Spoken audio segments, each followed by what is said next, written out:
Avez-vous déjà été humilié par quelqu'un qui jurait vous détruire une fois pour toutes?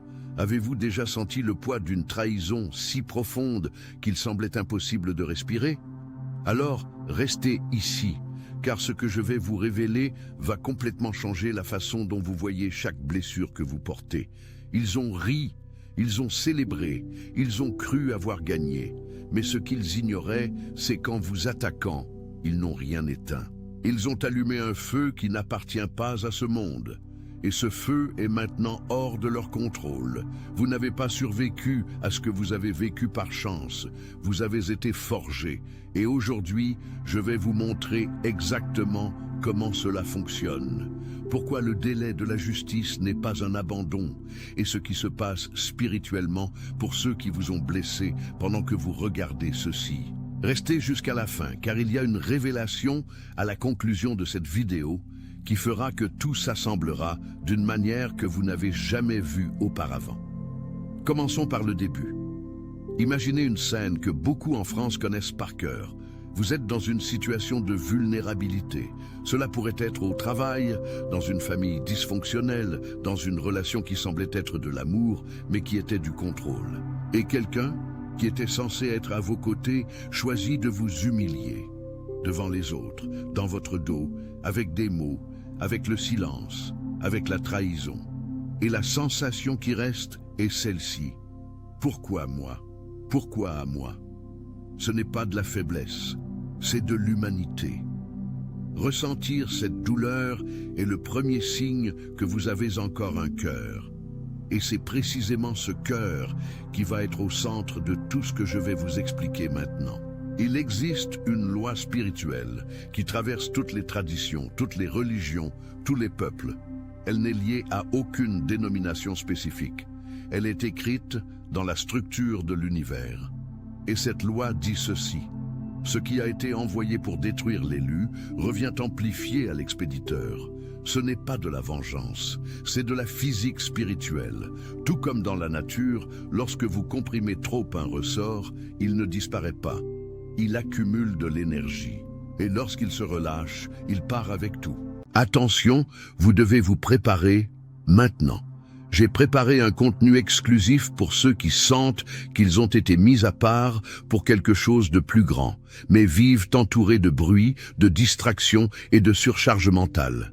C'est un parcours de 30 jours qui va transformer votre vie, un chemin guidé pour blinder votre esprit et vous préparer à ce qui vient avec des pratiques quotidiennes de focus, de limites et de discipline, également disponibles en version audio immersive. Plus de 10 000 lecteurs ont déjà transformé leur vie grâce au parcours de 30 jours. Des milliers de personnes ont déjà commencé cette transformation. Des gens comme vous, qui en avaient assez de vivre dans le brouillard. Des personnes ordinaires qui ont décidé de ne plus accepter le chaos mental. Profitez de cette offre à durée limitée, uniquement ce mois-ci.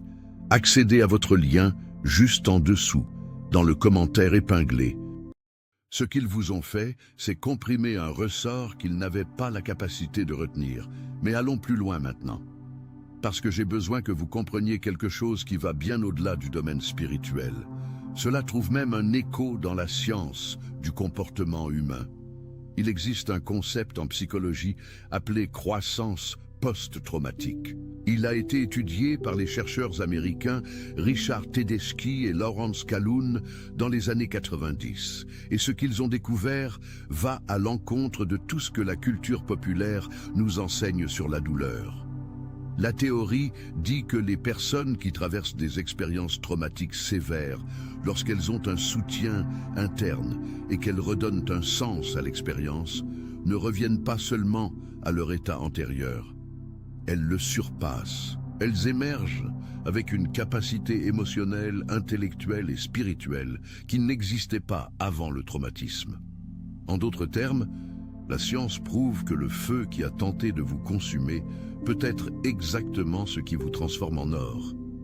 Et cela, mon ami, n'est pas une métaphore. C'est de la neuroscience. Lorsque le cerveau humain subit un stress extrême et trouve un chemin de résignification, il reconstruit littéralement des réseaux neuronaux. Il forme des connexions qui n'existaient pas auparavant.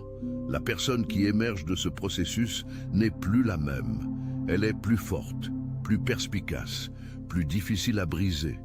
Ils ne savaient pas cela lorsqu'ils vous ont attaqué. Ils pensaient affaiblir un être humain. Ils étaient, en réalité, en train d'activer un processus d'expansion qu'ils n'ont pas le pouvoir d'arrêter. Maintenant, je dois parler de ce qui se passe à l'extérieur, pendant que ce processus se déroule en vous. Avez-vous remarqué comment, après une grande trahison, les personnes qui vous ont trahi restent rarement bien? Ce n'est pas nécessairement immédiat. Parfois, cela prend des mois, parfois des années. Mais il y a un schéma qui se répète avec une régularité impressionnante dans la vie réelle, pas dans les films, pas dans les fables, dans la vie des personnes que vous connaissez. Leurs relations s'effondrent. Leurs affaires qui semblaient solides rencontrent des obstacles inexplicables. Leur santé donne des signes. La paix intérieure, qui n'a jamais été réelle, commence à se défaire complètement. Et le plus curieux, ils parviennent rarement à nommer ce qui se passe. Ils ressentent juste un malaise profond, une inquiétude qui ne passe pas, comme si le sol sous leurs pieds n'était plus ferme. Dans le domaine spirituel, cela a un nom. Cela s'appelle la restitution cosmique. Dans le langage biblique, c'est le principe que tout ce que l'homme sème, il le moissonnera aussi. Dans la loi du karma, c'est le retour inévitable des énergies envoyées.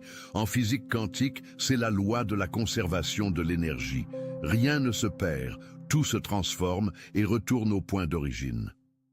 Peu importe le vocabulaire que vous utilisez, le principe est le même et il n'a pas de favoris. Il ne protège pas ceux qui ont plus d'argent, plus de statut, plus de connexion sociale. Il opère avec une impartialité qu'aucun système humain n'est capable de reproduire. Vous n'avez rien à faire pour que cela se produise, c'est déjà en mouvement. Maintenant, je veux vous dire quelque chose qui arrive souvent dans la vie des personnes de plus de 35 ans en France. Après tout ce qu'elles ont vécu, après des relations qui n'ont pas fonctionné, des emplois qui ont aspiré leur énergie sans juste retour, des amitiés qui se sont révélées intéressées, beaucoup de gens arrivent à un point d'épuisement silencieux. Ce n'est pas une dépression clinique, bien que parfois cela s'en approche. C'est une fatigue de l'âme, une sensation que la vie est un combat constant et que les bons perdent tandis que ceux qui agissent de mauvaise foi prospèrent. Cette sensation a un nom informel en psychologie positive, c'est la fatigue de la justice. Et elle est réelle, documentée, vécue par des millions de Français qui travaillent honnêtement, agissent bien et pourtant semblent collectionner les coups du sort. Si vous en êtes là maintenant, vous devez écouter cela attentivement. Le délai que vous avez ressenti n'a jamais été un signe d'abandon. C'était l'univers appliquant un principe que toute mère française a déjà enseigné à un moment donné. Qui va lentement, va sûrement. La justice qui arrive avant l'heure peut être une injustice déguisée. Celle qui arrive au bon moment est irréfutable. Elle est permanente. On ne peut pas faire appel. Pendant que vous attendiez, sans le savoir, le ciel rassemblait des preuves, méticuleusement. Chaque insulte a été enregistrée, chaque trahison a été cataloguée, chaque faux câlin qui vous a étouffé a été archivé.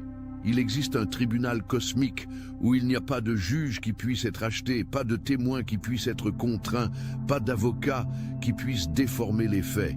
Et le verdict, quand il arrive, n'est pas un murmure, c'est un tonnerre.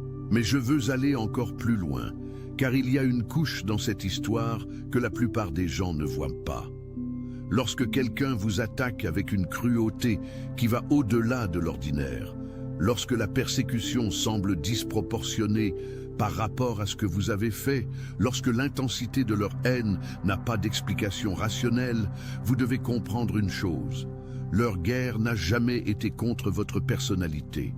Elle était contre votre destinée. Réfléchissez. Pourquoi quelqu'un investirait-il autant d'énergie négative en une seule personne? Pourquoi cette obsession? Pourquoi ce besoin de vous voir brisé, humilié, détruit?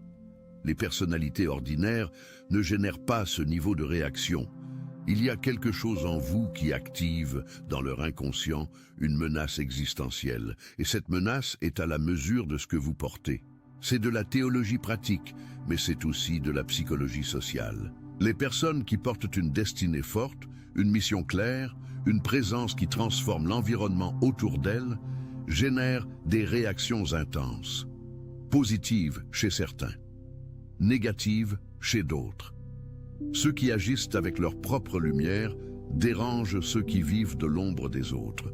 Lorsqu'ils vous ont attaqué, ils ne blessaient pas seulement une personne, ils tentaient d'empêcher une mission.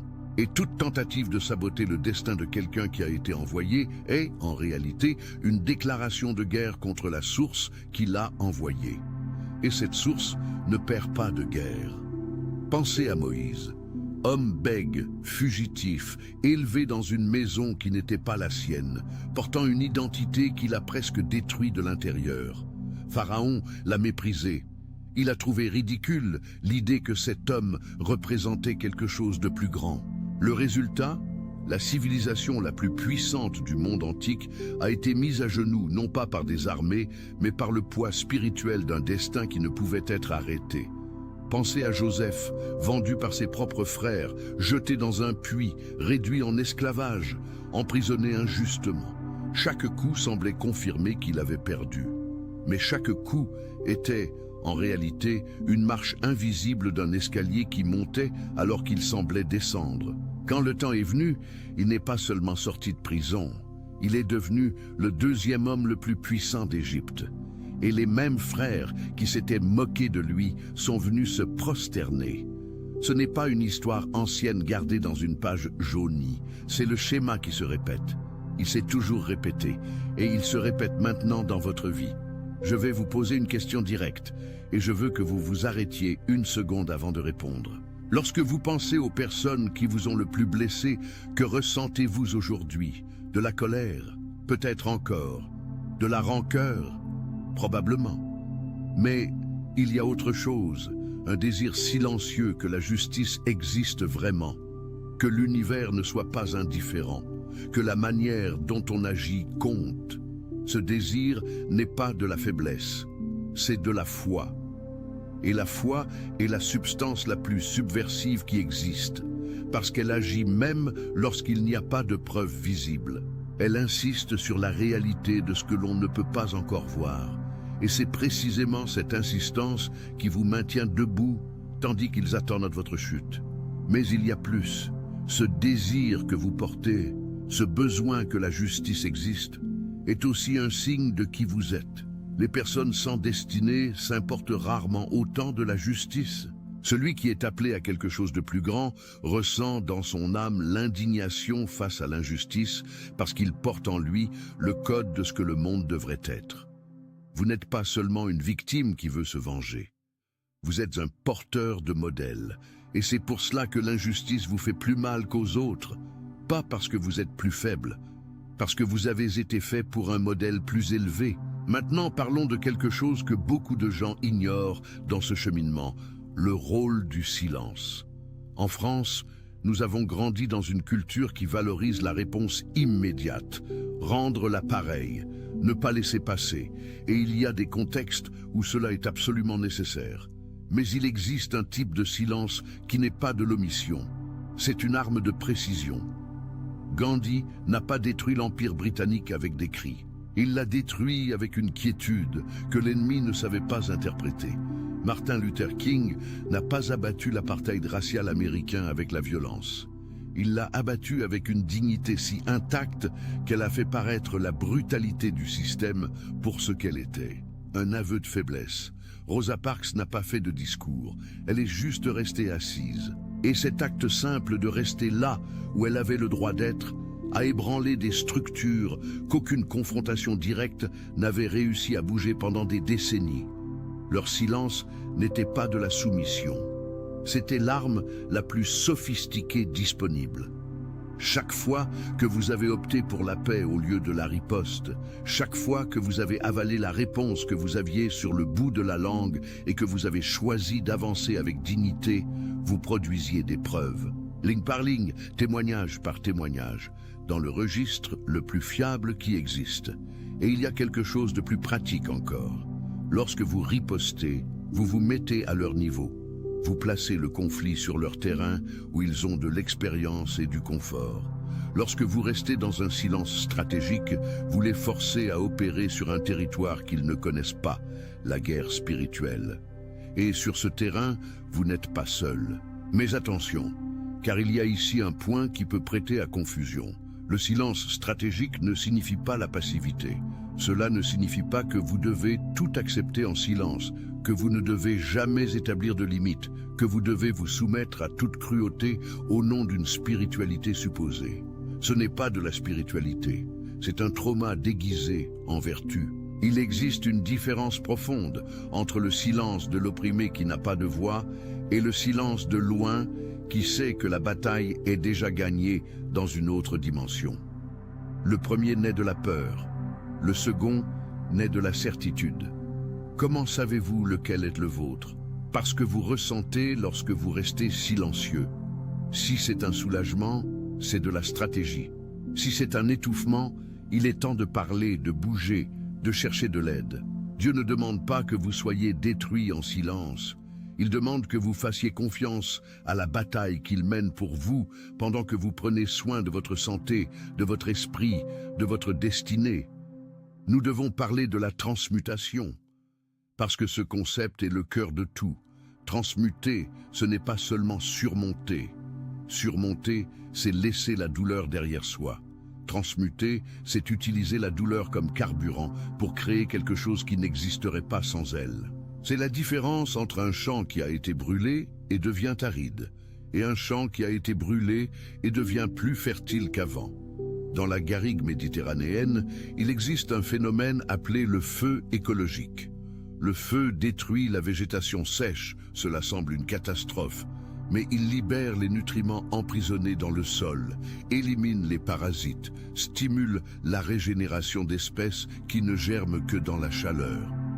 Sans le feu, la garrigue ne serait pas ce qu'elle est. Vous êtes cette garrigue. Le feu qu'ils ont allumé n'était pas pour votre croissance, c'était pour votre faim.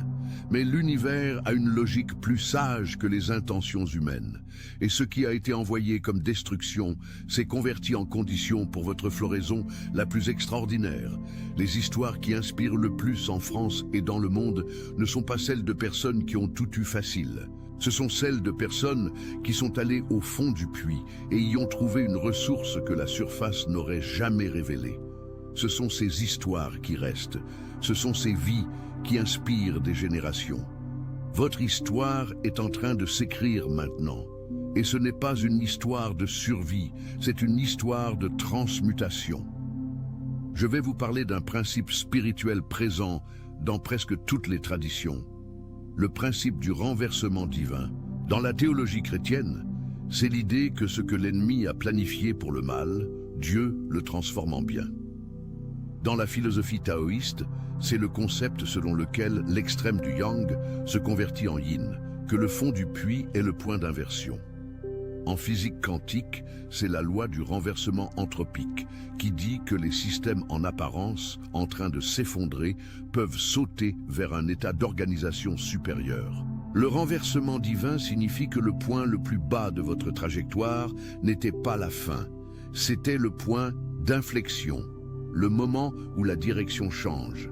Et le plus extraordinaire de ce principe, c'est que les agents du mal deviennent involontairement des agents du destin. Sans le vouloir, sans comprendre, en essayant de vous détruire, ils ont coopéré avec le plan plus grand. Judas pensait saboter Jésus. Il s'est avéré être une pièce maîtresse du plus grand événement de l'histoire de la foi chrétienne. Les frères de Joseph pensaient éliminer une menace. Ils se sont avérés être les instruments qui l'ont placé au bon endroit, au bon moment. Celui qui vous a trahi a peut-être été, sans le savoir, le messager qui vous a poussé là où vous devez être. Maintenant, je dois vous poser une question importante, et je veux que vous y répondiez intérieurement avec honnêteté. Portez-vous encore le poids de tout cela? Je ne parle pas du souvenir. Le souvenir fait partie de qui vous êtes. Je parle du poids émotionnel actif, Cette sensation que l'injustice que vous avez vécue a encore du pouvoir sur votre présent, que la douleur définit encore votre horizon, que ce qu'on vous a fait est encore l'histoire principale de votre vie. Si oui, je dois vous dire quelque chose avec toute la clarté dont je suis capable. Tant que vous portez ce poids, vous partagez votre scène avec eux. Tant que la colère actualisée occupe le centre de votre esprit, ils continuent d'être présents dans votre histoire, même s'ils sont sortis de votre vie.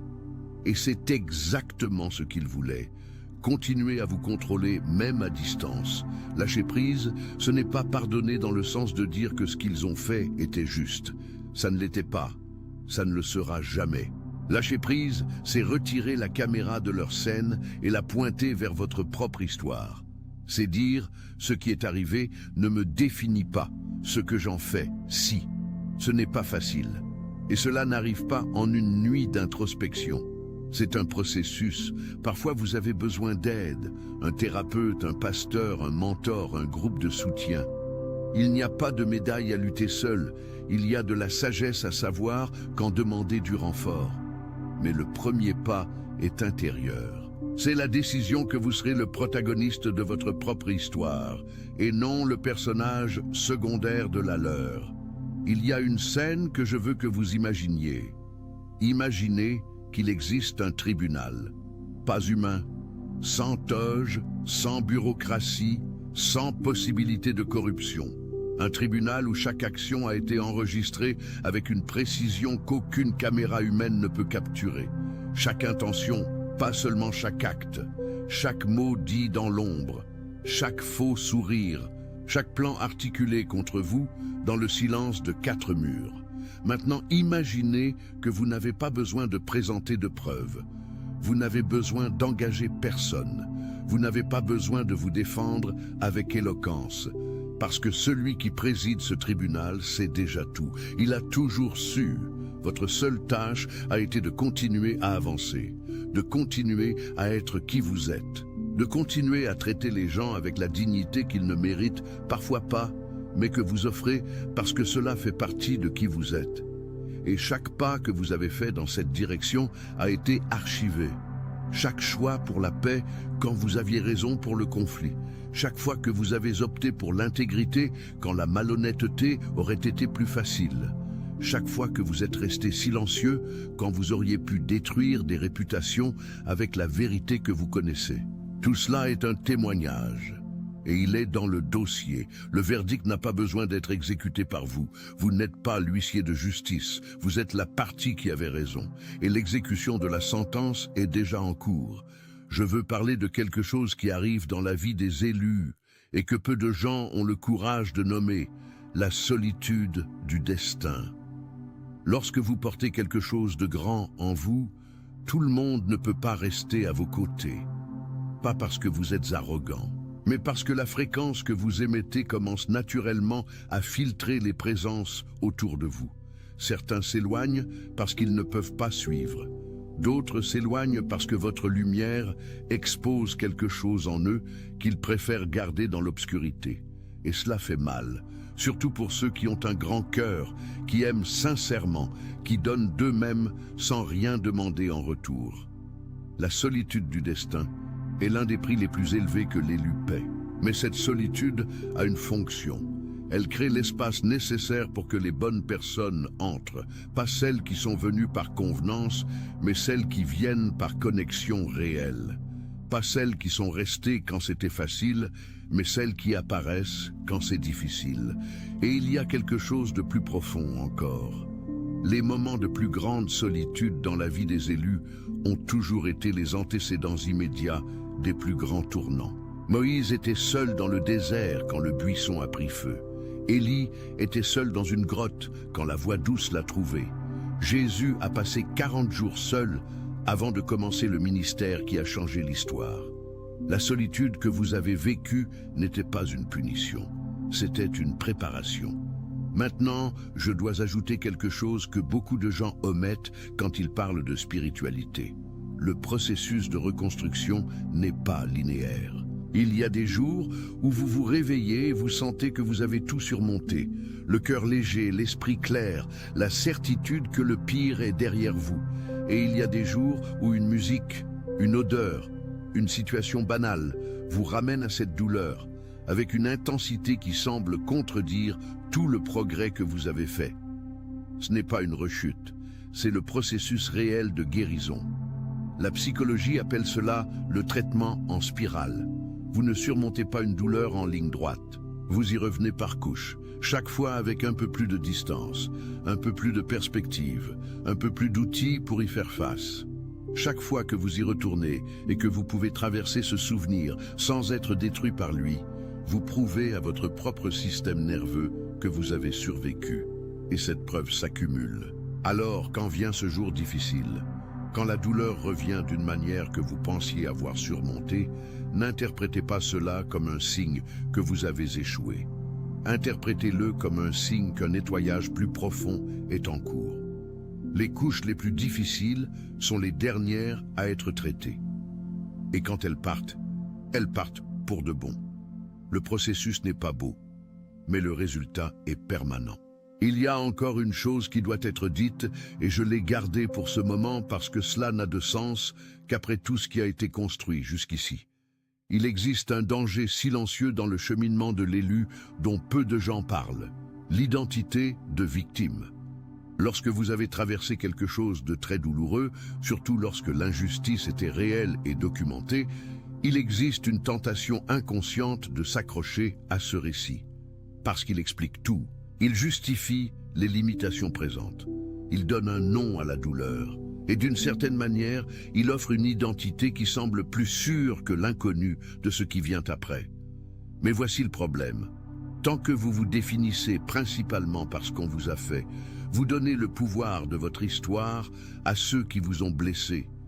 Vous restez coincé dans un chapitre qui aurait déjà dû être tourné. L'identité de l'élu n'est pas la victime qui a survécu. C'est le guerrier qui a été forgé. Et il y a une énorme différence entre porter le souvenir de la bataille comme un trophée et porter la cicatrice comme une chaîne. Le trophée, vous l'exhibez quand vous voulez, vous l'utilisez pour inspirer les autres, vous le gardez avec fierté. La chaîne, vous la traînez partout, elle pèse, elle limite, elle définit où vous pouvez aller. Il est temps de convertir la chaîne en trophée. De raconter l'histoire, non pas comme quelqu'un qui est encore dedans, mais comme quelqu'un qui en est sorti et a quelque chose de précieux à offrir à ceux qui sont encore au milieu. C'est l'étape finale de la transmutation, et elle exige un courage différent de tous les précédents. Pas le courage de tenir bon, le courage de lâcher prise. Nous arrivons au point où tout se connecte. Vous êtes arrivé à cette vidéo en portant quelque chose. Cela peut être une blessure récente. Cela peut être une rancune ancienne que vous pensiez avoir surmontée, mais qui saigne encore certaines nuits. Cela peut être la fatigue de faire tout bien et de voir le mal prospérer. Cela peut être le doute silencieux de savoir s'il vaut la peine de continuer à être qui vous êtes dans un monde qui semble récompenser ceux qui agissent mal. Alors, écoutez ceci avec une attention totale. Ça en vaut la peine. Chaque choix pour l'intégrité en vaut la peine. Chaque fois que vous avez été honnête quand vous auriez pu mentir, ça en vaut la peine. Chaque fois que vous avez protégé quelqu'un quand vous auriez pu profiter de sa fragilité, ça en vaut la peine. Chaque fois que vous êtes resté silencieux quand vous auriez pu détruire des réputations avec la vérité que vous connaissez, ça en vaut la peine. Pas parce que le monde le voit, mais parce que le registre existe. Et parce que vous devenez, à chacun de ces choix, quelque chose que l'argent ne peut pas acheter, que la manipulation ne peut pas falsifier, que la trahison ne peut pas détruire, un caractère forgé dans le vrai feu. Ceux qui vous ont attaqué construisent un château de sable. Il semble solide de l'extérieur. À l'intérieur, il cède. Vous construisez avec de la pierre, plus lentement, plus difficilement, parfois invisible pour ceux qui passent à l'extérieur. Mais quand la tempête arrive, un seul reste.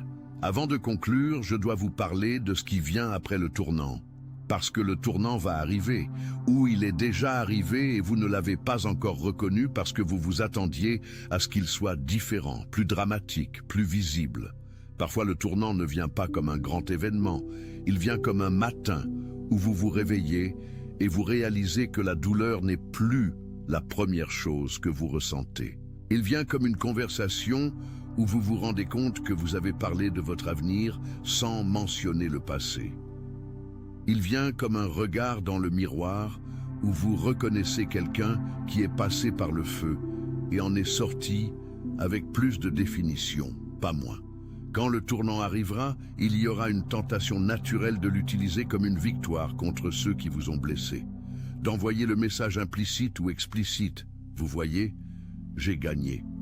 Résistez à cela, pas parce qu'il mérite de la considération, mais parce que vous méritez que votre tournant soit à propos de vous, pas à propos d'eux. Quand la bénédiction viendra, qu'elle soit dirigée vers les personnes qui ont besoin de votre histoire, vers ceux qui sont maintenant là où vous étiez avant, vers ceux qui sont dans une nuit difficile, en se demandant si l'injustice aura une fin. Soyez pour ces personnes ce dont vous auriez eu besoin qu'il existe quand vous étiez au fond. C'est la transmutation complète. La douleur qu'ils vous ont infligée se transforme en outil de guérison entre vos mains. Et là, le cycle se referme, avec une beauté que seul le plan divin est capable d'architecturer. Vous êtes arrivé jusqu'ici. Cela en dit déjà long sur qui vous êtes. Celui qui est arrivé jusqu'ici ne cherche pas une victoire facile. Il cherche à comprendre un processus qui est profond, exigeant, souvent solitaire. Et le fait que vous soyez resté jusqu'à la fin de cette vidéo me dit que vous reconnaissez quelque chose dans cette histoire, parce que c'est la vôtre. Vous avez été attaqué par ceux qui ne comprenaient pas ce qu'ils touchaient. Vous êtes passé par un feu que vous n'avez pas demandé. Vous avez porté un poids qui n'était pas juste. Et vous êtes encore là, debout, cherchant du sens, cherchant de la force. Attention, vous devez vous préparer maintenant. J'ai préparé un contenu exclusif pour ceux qui sentent qu'ils ont été mis à part pour quelque chose de plus grand, mais vivent entourés de bruit, de distractions et de surcharge mentale. C'est un parcours de 30 jours qui va transformer votre vie, un chemin guidé pour blinder votre esprit et vous préparer à ce qui vient avec des pratiques quotidiennes de focus, de limites et de discipline, également disponible en version audio immersive. Plus de 10 000 lecteurs ont déjà transformé leur vie grâce au parcours de 30 jours. Des milliers de personnes ont déjà commencé cette transformation. Des gens comme vous, qui en avaient assez de vivre dans le brouillard. Des personnes ordinaires qui ont décidé de ne plus accepter le chaos mental. Profitez de cette offre à durée limitée, uniquement ce mois-ci. Accédez à votre lien juste en dessous, dans le commentaire épinglé.